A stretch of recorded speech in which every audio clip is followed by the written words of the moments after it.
Antiguamente, antes de la presencia ubicua de microcontroladores y microprocesadores, como es el caso hoy en día, los filtros se implementaban análogamente haciendo uso de componentes electrónicos discretos.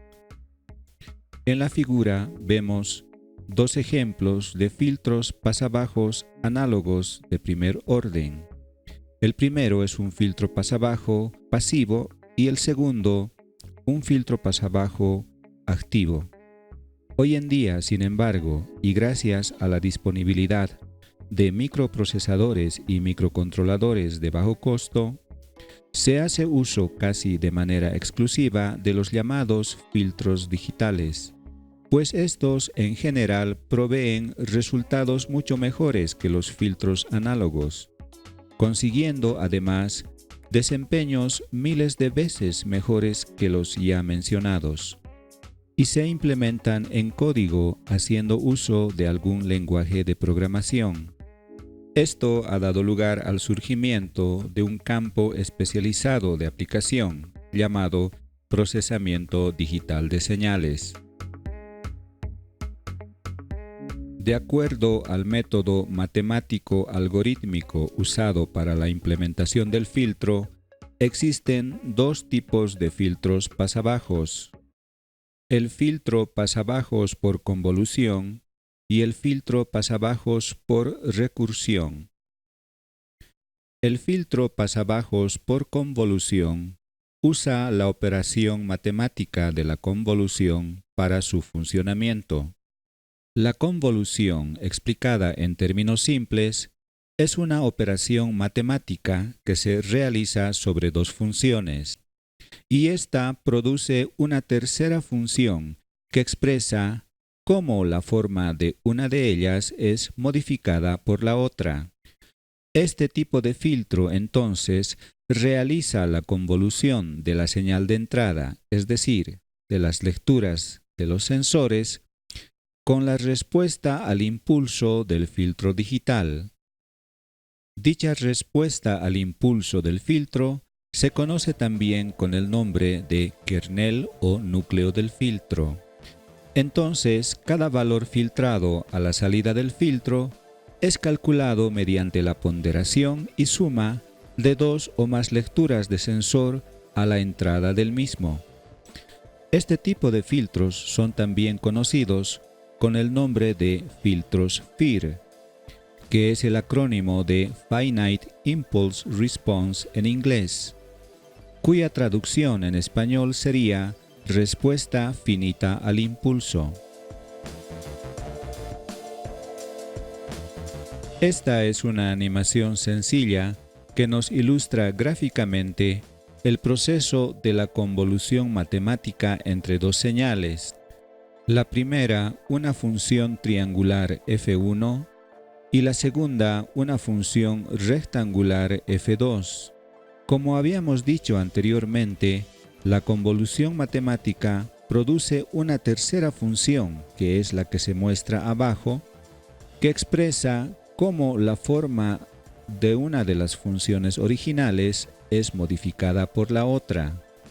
Entonces, la función resultante que se ve en la parte inferior de la animación es claramente similar a la función triangular f1 de la parte superior, pero con las puntas o esquinas suavizadas.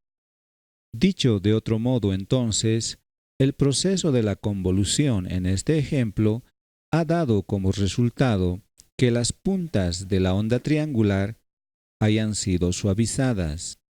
Y es este mismo efecto de suavizamiento el que produce que un filtro pasabajos por convolución suavice o minimice el ruido en una señal. Esta pequeña animación tiene como único propósito ayudarnos a formar una rápida intuición acerca de lo que es la convolución, pues con toda seguridad hay mucho más que se podría desarrollar acerca de este concepto. Por otra parte, los filtros pasabajos por recursión usan el procedimiento matemático algorítmico de la recursión. La recursión, explicada en palabras simples, se produce cuando una función se llama a sí misma de forma iterativa o recursiva, o, dicho de otro modo, depende de resultados anteriores calculados por sí misma para obtener nuevos resultados. Entonces, un filtro pasabajos recursivo, para calcular un nuevo valor de salida, usará valores de salida previamente calculados por él mismo, además de nuevas lecturas de sensor en la entrada. Y, en vez de usar un kernel, el filtro pasabajos por recursión usará un juego de coeficientes de recursión.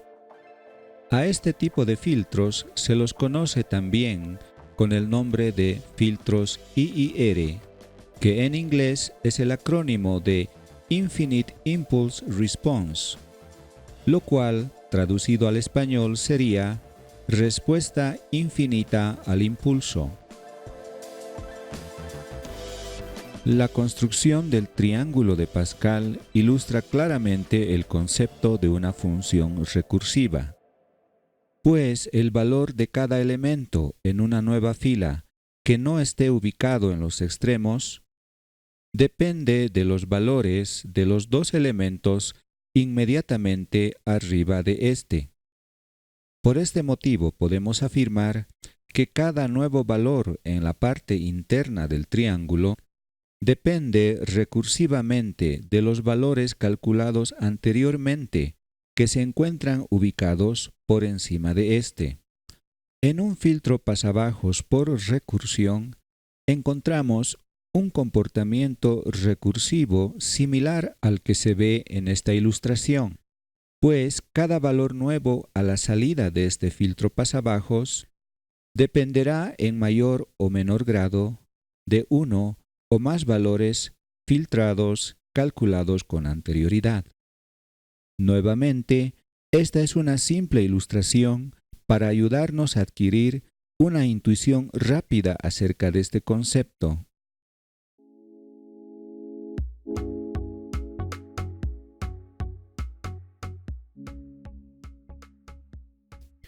En un posterior video más adelante en este mini curso, explicaremos con más detalle cómo se implementan estos dos tipos de filtro en código de lenguaje C para la placa Arduino, y mostraremos además ejemplos concretos del uso de estos filtros con algunos tipos de sensores.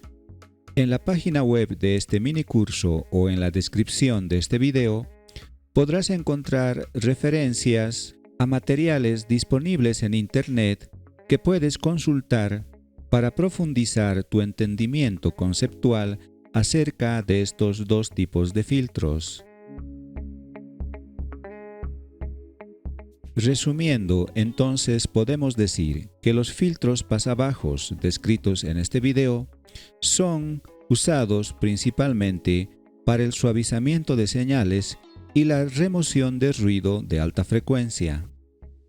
De estos dos, el primero es el filtro por convolución o filtro FIR, y en esta categoría, la implementación quizás más conocida de este tipo de filtro es el llamado filtro pasabajos de promedio móvil.